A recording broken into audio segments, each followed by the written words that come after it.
estamos e mantemos à disposição do trabalho conjunto. Queria agradecer muito mais uma vez. Obrigado e contem com a gente lá. Muito bem. Passamos então ao próximo item da nossa pauta, o item 2.1. Nós temos na pauta uma proposição de resolução de diretoria colegiada que dispõe sobre o enquadramento de medicamentos na categoria de medicamentos isentos de prescrição médica. Eu vou rapidamente explicar por que eu trouxe esse tema mais para discussão do que para deliberação por parte da diretoria colegiada, né? Nós temos um processo que foi aberto em 2008 com uma proposta, na verdade, de adoção de uma nova metodologia para enquadramento dos produtos e medicamentos nessa categoria de medicamentos. Houve uma consulta pública que justamente tratava de uma revisão da resolução 138 de 2003 e que então pudesse mobilizar os segmentos todos envolvidos em torno do assunto. A consulta pública foi feita, depois voltou a consolidação das proposições e a elaboração de um normativo. Nesse tempo, houve uma outra decisão da Anvisa com um impacto significativo também em relação aos medicamentos isentos de prescrição médica, que foi a RDC 44, que pela primeira vez nos atos normativos da Anvisa estabeleceu alguma vinculação mais explícita entre medicamento isento de prescrição e a questão do autosserviço em farmácias, né?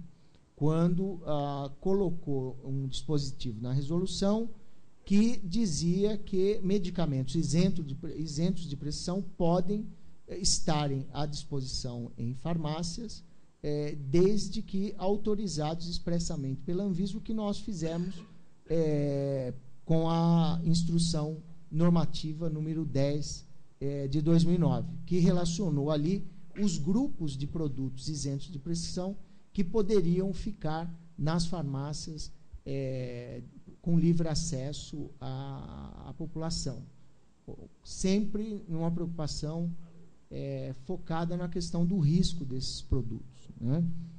Bom, o que hoje nós temos é uma situação onde há uma proposição de normativo, cuja equipe hoje da Gerência Geral de Medicamentos entende que poderia ainda ser aprimorada, a partir do que já colheu nesse processo de consulta pública, mas talvez num novo processo de articulação com os setores que tratam mais especificamente dos interesses relacionados a esse grupo de medicamentos.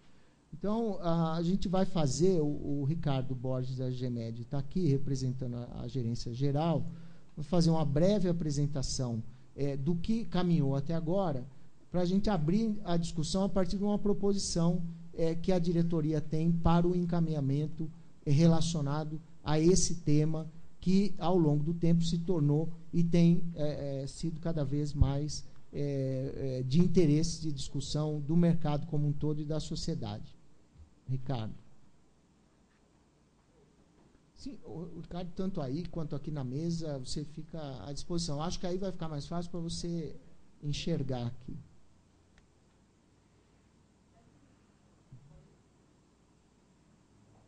Quem tem alguém lá para...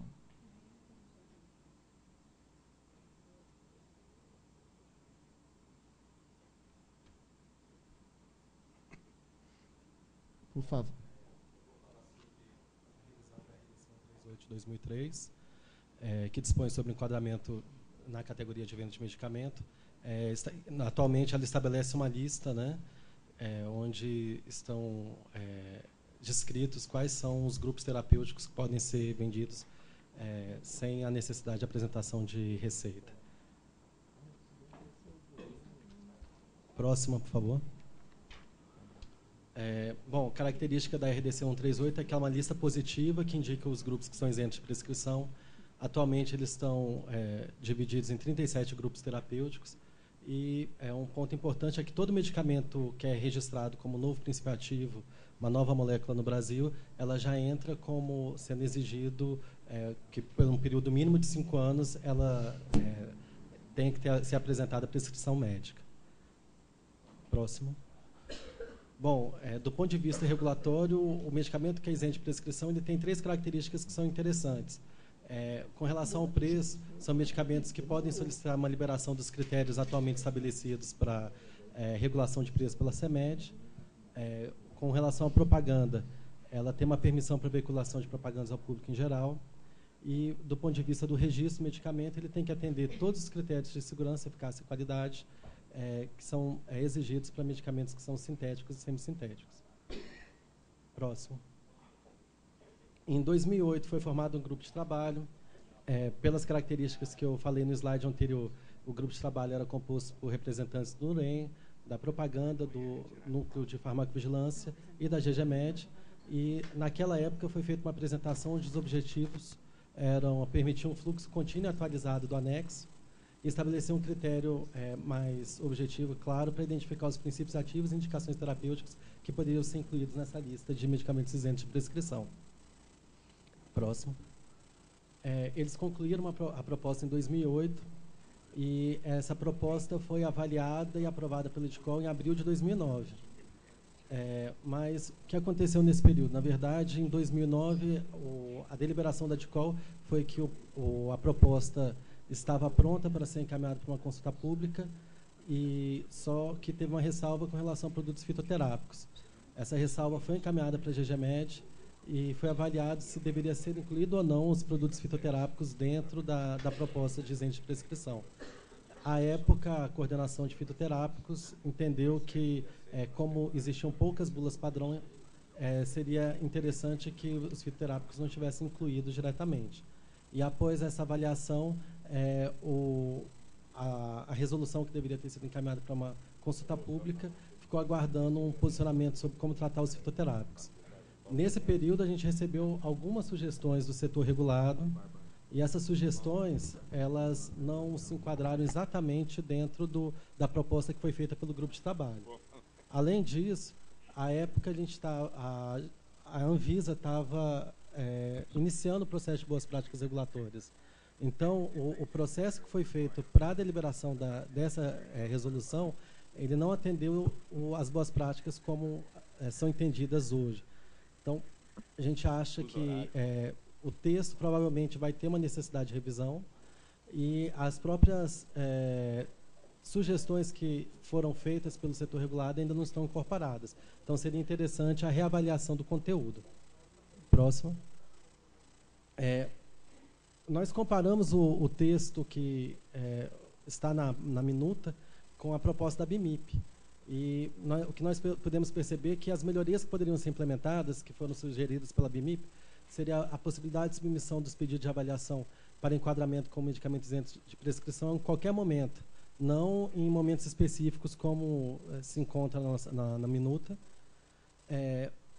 Esse próprio enquadramento poderia ser feito para o produto antes dele ser registrado, de modo que a avaliação pudesse ser feita concomitante ao processo de registro, em vez de ser necessário que o produto já estivesse registrado, e aí a gente tem que fazer uma nova avaliação de segurança e eficácia. A proposta da BIMIP também sugere que uma nova molécula possa ser registrada já sem a exigência de prescrição médica, já no início do processo, desde que fosse avaliado critérios de segurança, principalmente. E a proposta da BIMIP detalha os critérios que seriam utilizados para avaliação da inclusão, retirada ou alteração da lista. Esses critérios são pormenorizados na proposta. E na minuta que foi enviada, nós ainda não tínhamos essa pormenorização. Próximo. Então, o que a gente entendeu que, frente à sugestão do setor regulado, seria muito interessante que nós pudéssemos trabalhar já na minuta, novamente, de modo a adequar não só as boas práticas regulatórias, mas a tudo que aconteceu nesses 2 últimos anos, né, do ponto de vista sanitário, do ponto de vista de regulação de venda, para que nós já tivéssemos uma norma mais adequada à realidade do Brasil hoje, à realidade dos medicamentos isentos de prescrição hoje, e não à realidade que nós tínhamos 2 anos atrás. Obrigado, Ricardo. Bom, quando eu recebi na diretoria essa proposição da Gerência Geral de Medicamentos, eu resolvi refletir um pouco mais sobre essa questão dos MIPs de uma maneira mais global. É só ressaltar o seguinte, né?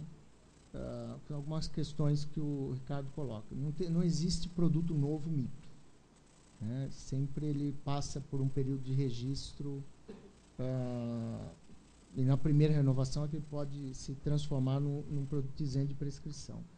São 37 grupos terapêuticos que nós conseguimos ao longo do tempo criar para a classificação desses produtos para efeito de registro. Um outro dado importante 1/3 do mercado farmacêutico no Brasil, 33% do mercado, é movimentado com medicamentos isentos de prescrição.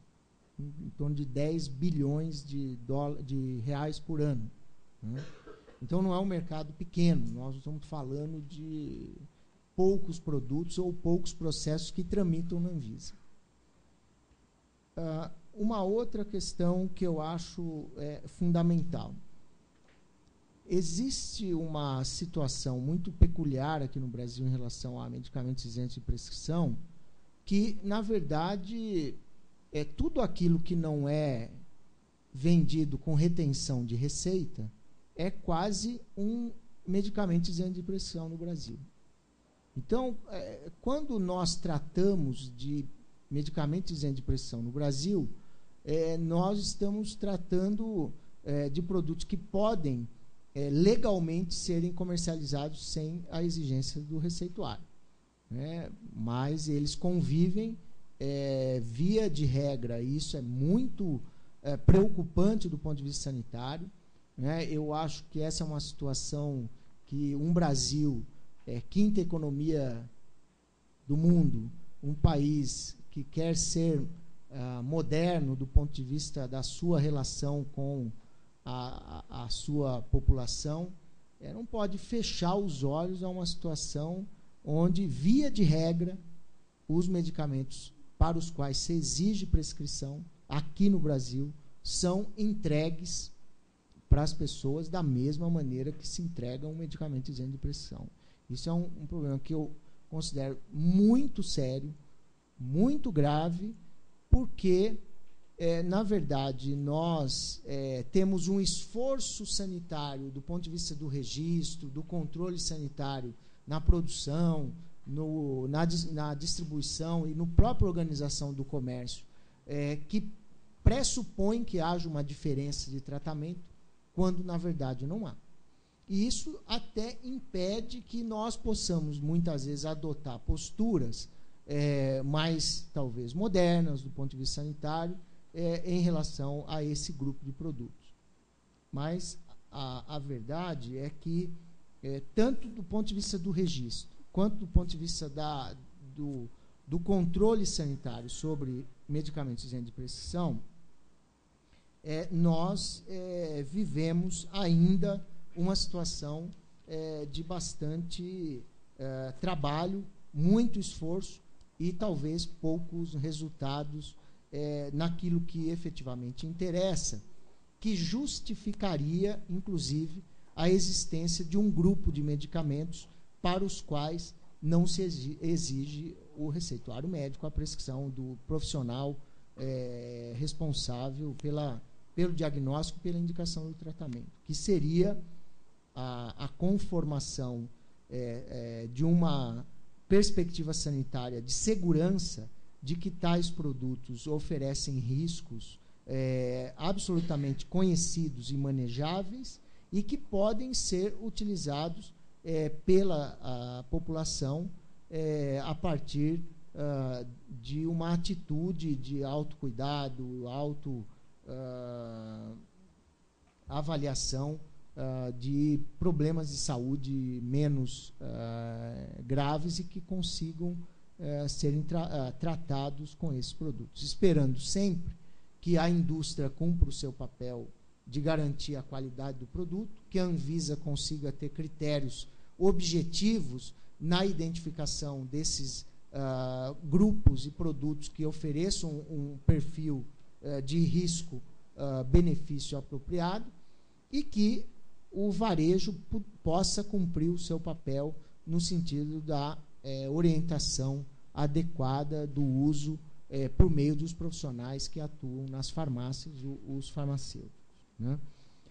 Bom, eu acho que não dá para tratar uma coisa isolada da outra. Não dá para tratar registro isolado da dispensação, né? A conformação desses grupos terapêuticos, que depois tem impacto na IN10 ou em qualquer outra instituição normativa que venha a ser feita, autorizando esses produtos ficarem ou não em autosserviço, tem uma relação muito, muito estreita, né?